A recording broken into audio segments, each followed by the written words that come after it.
All right, let's jump right in. We're going to talk about a moment in history, a moment when an entire nation's war machine had to face a truth it had been desperately trying to ignore. And this truth didn't arrive in the form of a bomb or a secret message. Nope, it was delivered by a single airplane. This is a story that shows us pretty powerfully that sometimes the most dangerous enemy you face is the one staring back at you in the mirror. So what if the most powerful weapon in a war wasn't a bomb, but the truth? To really get this, you have to put yourself back in 1944. The skies over Europe are just this chaotic, brutal meat grinder. And down on the ground, the German Luftwaffe, these guys were the architects of the Blitzkrieg. They had this unshakable, almost religious faith in their own superiority. Their engineering, their pilots, they believed they were just better. But one piece of American machinery, just one single airplane, was about to fly straight through that belief and shatter it into a million pieces. Okay, Section 1, a comfortable lie. See, to really feel the shock of what happened, you first have to understand the story the Luftwaffe was telling itself. It was a nice, comfortable story, a lie really, about being the undisputed kings of the sky. And when you tell yourself a lie long enough, you start to believe it. And this wasn't just some casual opinion. This was official doctrine. The propaganda machine was running full tilt, telling everyone from the top generals to the fresh-faced pilots that American planes were basically flying tractors. Crude, mass-produced, no soul, no finesse. All quantity, zero quality. How could they possibly compare to the inherent superiority of German engineering? It was a classic case of believing your own hype.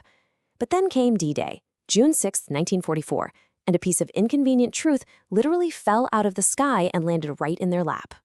So, that brings us to Section 2, the intruder in the field.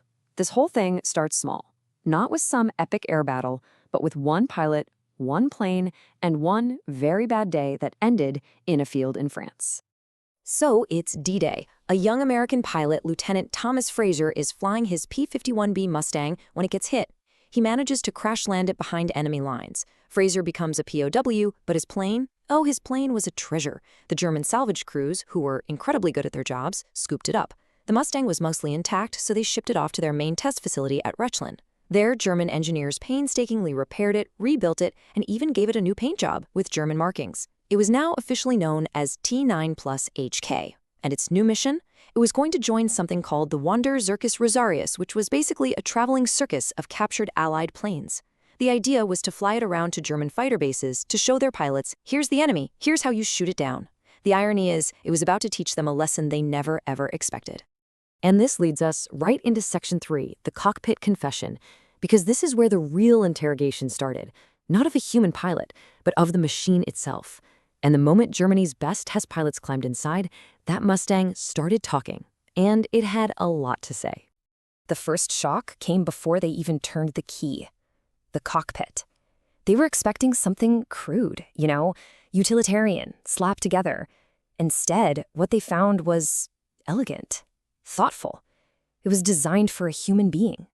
Think about it. If you were a German pilot used to the cramped, almost claustrophobic cockpit of a Bf-109, getting into the Mustang must have been a revelation. The ergonomics were perfect. The controls just felt right. The seat was comfortable, designed for someone who had to sit in it for hours. And the visibility? Way better. You could actually see. And you realize this isn't about luxury. This is about combat effectiveness. It's human-centered design. A comfortable, less fatigued pilot is a pilot who makes better decisions. A pilot who can see his enemy is a pilot who lives. The Americans had realized that the pilot was the most important part of the weapons system, and that was a terrifying thought. But the real gut punch came when they actually flew the thing. So look at these numbers. This isn't a small difference. At high altitude, right where the Allied bombers were flying, the P-51 was just gone. It was a good 30, 40, even 50 miles per hour faster than Germany's top fighters. Now, what does it actually mean in a dogfight? It means everything. It means the Mustang pilot dictates the terms of the engagement every single time.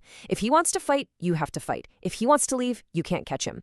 The German pilots, for the first time, were no longer the hunters. They were the prey. The entire rulebook of air combat had just been thrown out the window. And it wasn't just the speed. The German pilot reports, when you read them, they all say pretty much the same thing. Something along the lines of, the flight controls were beautifully harmonized. It responded crisply and predictably. Then the kicker. We had been told it was a clumsy machine. Everything we had been told was wrong. This plane had no bad habits. It climbed beautifully, it turned on a dime, it could dive without falling apart. Every single thing they had been told, every piece of propaganda, was vaporizing in the thin, cold air at 30,000 feet. But here's the thing. The performance of the plane was only half the story, and the other half was, in many ways, even more terrifying. This brings us to Section 4, a war of numbers. Okay, look at this number, 8+ hours. That's the flight time of a Mustang with its external drop tanks. Now compare that to a German fighter like the Bf-109. You're lucky to get 90 minutes out of that thing. 90 minutes versus 8 hours? That's not just a tactical advantage. That changes the entire nature of the air war. So what does that range really mean? It means there's nowhere left to hide. See, the whole German air defense strategy was based on one simple fact. American escort fighters would eventually run out of gas and have to turn for home. Then the German fighters could pounce on the now defenseless bombers. The Mustang completely destroyed that strategy. Forever, they could escort the bombers all the way to Berlin and all the way back. Suddenly, no city in Germany was safe. The war had come home. And if that wasn't bad enough, here comes the final soul-crushing knockout blow. This number, 881. What is that? That's the number of Mustangs that rolled out of a single American factory in 1 month, January 1945. 881. That single factory was producing more than double the number of fighters that all of Germany's factories could build combined. It wasn't a fair fight anymore. It was an industrial tsunami, and the Luftwaffe was drowning. So when you put it all together, you realize the captured Mustang, that T9 plus HK, wasn't just a better plane. It was evidence of a better system. A system where pilots got hundreds of hours of training before they ever saw combat, while late in the war, German pilots were being thrown into the fight with less than 100. An industrial philosophy that figured out how to build high-quality, durable machines on a massive scale. That one captured plane proved that Germany wasn't just being outfought in the sky. It was being outproduced on the ground, out-trained in the classroom, and ultimately outmaneuvered strategically. Which brings us to the final and maybe most important part of this whole story. Section 5, the ghost in the machine. Because this isn't just a history lesson about planes from 80 years ago. No, this is a timeless warning about the incredible danger of believing your own propaganda. I mean, look at this. This is how you lose a war, or a business, or anything really. First, you believe your own hype. Then you underestimate your opponent because of it.